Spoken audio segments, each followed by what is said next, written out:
Posting a horror-themed video the day after Halloween might just seem like poorly thought out timing, and you'd be right.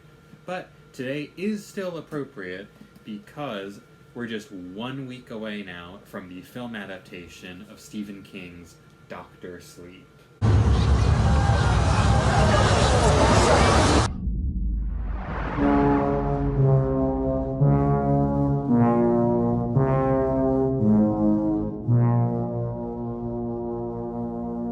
Also, I don't have any Stephen King or horror-related shirts, but I do have an intimidating boiler room in my house. So this video is mainly going to be a review of Stephen King's 2013 novel, and also a few predictions concerning the film adaptation coming out on November 8th. So Dr. Sleep is a sequel to Stephen King's 1977 classic The Shining. It's one of the only sequels he's ever written. So the story is set decades after the events of The Shining. Danny Torrance, the little boy from the original, now goes by Dan, and he's become exactly like his late father, Jack. He's a homeless, alcoholic drifter. His drinking has also dimmed his telepathic abilities, or The Shining, and the more of his actions that he regrets, the more violent the visions associated with The Shining become. After years of false starts and relapses, Dan finally moves to New Hampshire. He goes to AA and becomes sober, thanks to help of the local support group. Here he gets a job as a hospice worker, using his abilities to soothe patients, gaining the title Dr. Sleep. Around this time, a girl named Abra Stone is born with abilities similar to Dan's. Even as a baby, it's clear that her abilities are much more powerful than that of Dan or the Overlook Hotel's former innkeeper, Dick Halloran. She can control objects in her house, eventually learns the ability to astral project to enter other people's bodies, and even predicts 9/11.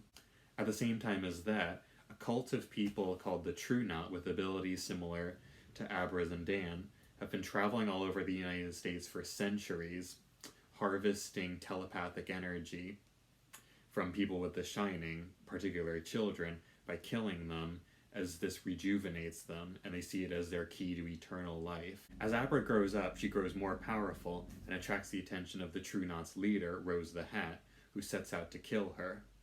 Abra, who's been communicating with Dan via The Shining since she was young, eventually enlists his help to fight the True Knot and end their spree of murders once and for all. I'm going to stop there with the summary because there are a lot of spoilers in this book, and I don't want to give any by accident, so I'm just going to stop her. I loved this book, and I highly recommend you check it out for yourself.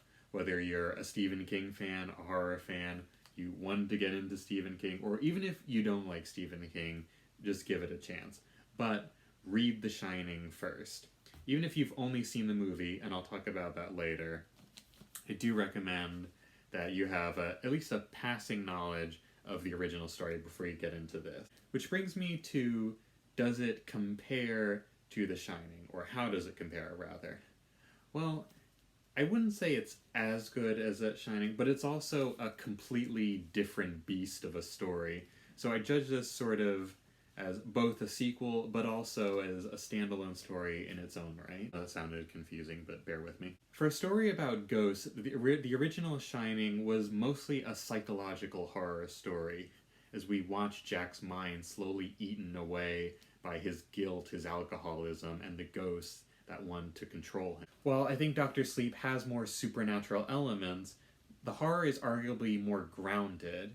Here we have clearly defined villains hunting down children and draining them of their essence like psychic vampires, which in my opinion is way more terrifying than a haunted hotel. While Dan definitely has glimmers of the sweet little boy from The Shining, he's a very different character by this point, but I think that really works to the book's advantage, because it does something that all good sequels should do.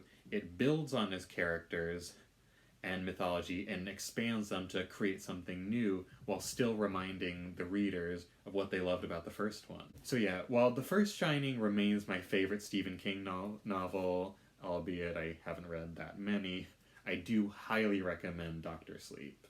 Given Stephen King's, let's say, mixed feelings about Stanley Kubrick's film adaptation of The Shining, it seemed pretty unlikely that we would get a film adaptation of Dr. Sleep, since it so clearly follows the plot of the book, not the movie. It even says so in the foreword. Let it go, Stephen. Let it go.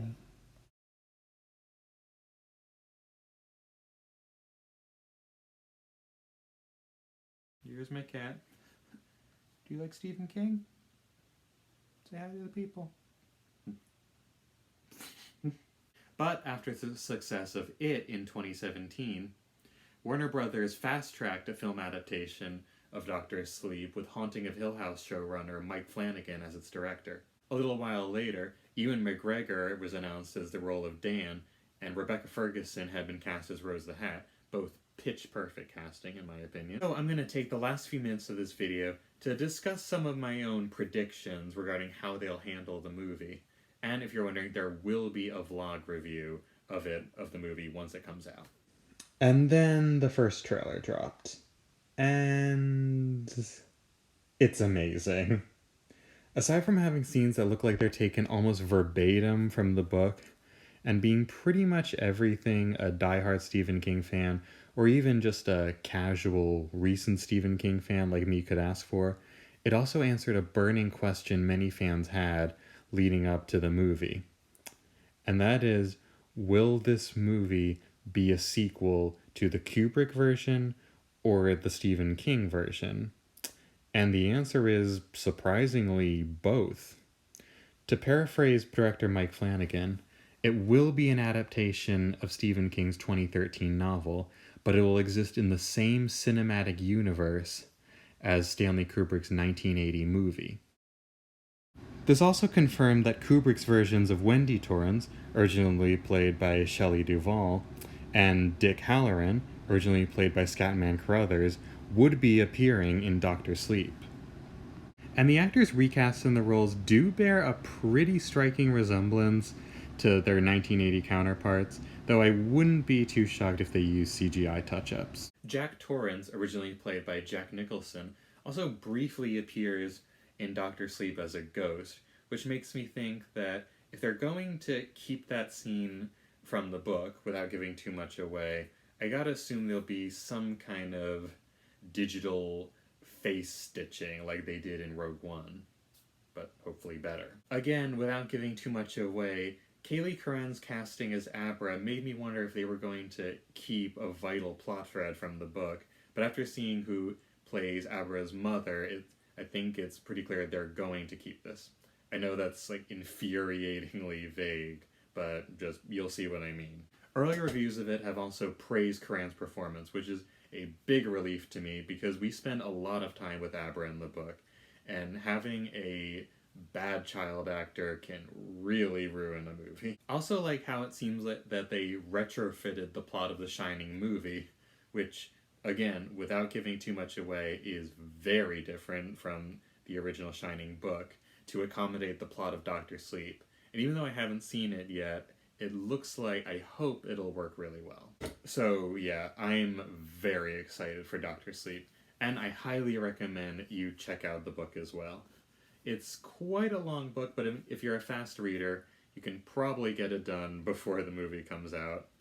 But if you're not, like me, I would still recommend seeing the movie, especially if you're a fan of Kubrick's film. So my next video will probably come out in about a week or whenever I see it. I have kind of a busy schedule coming up.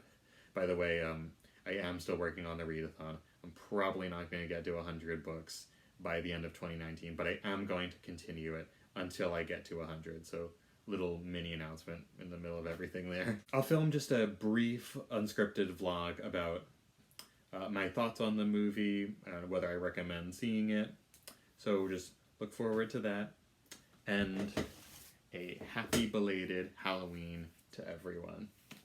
Red Rum.